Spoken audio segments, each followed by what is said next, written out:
28 qershor. Paqe e mundshme.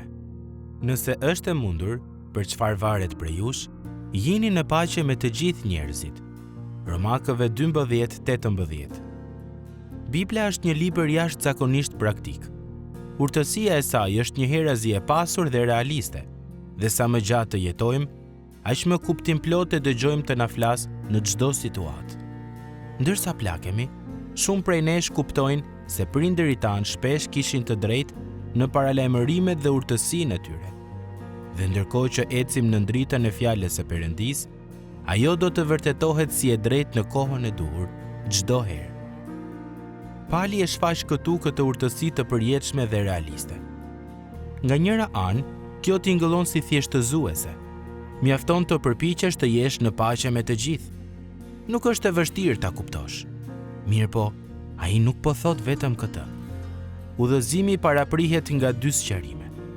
Nëse është e mundur dhe për çfarë varet prej jush. Rrjedhoja është që mund të mos jetë gjithmonë e mundur. Pali nuk ofron një rrugdalje këtu. Ai nuk na thotë të jemi në paqe për aq kohë sa mund ta kontrollojmë temperamentin ose emocionet tona. Përndryshe jemi të lirë të mbajmë hidhërim. Ai na bën thirrje për t'u siguruar që çdo konflikt i vazhdueshëm në jetën tonë të mos jetë as me dëshirën tonë dhe as për shkakun tonë. Përgjegjësia për armiqsinë e vazhdueshme nuk duhet të gjendet kurrë në ngurrimin për pajtim nga ana jonë. Por edhe nëse e kemi bërë pjesën tonë, ka dy situata në të cilat paqja mund të mos jetë e mundur. Njëra është kur pala tjetër nuk dëshiron të jetë në paqe me ne. Mund të kemi të bëjmë me dikë që synon të na lëndojë dhe që nuk ka interes për zgjidhjen e konfliktit. Në atë situatë, mund të mos jetë e mundur që ta ndryshojmë atë person ose ta parandalojmë mizorinë e tij. Mirëpo, do të jetë e mundur që ne të mos kundërpërgjigjemi. Kur sigurohemi që nuk po kontribuojmë në konflikt, ne jemi duke kërkuar paqe, për çfarë varet prej nesh. Pengesa tjetër lind kur kushtet e paqes janë të papajtueshme me parimet e shenjtërisë, të së vërtetës dhe të drejtësisë. Shkrimtari i Hebrejve kishte parasysh një situatë të tillë kur i udhëzoi lexuesit e tij.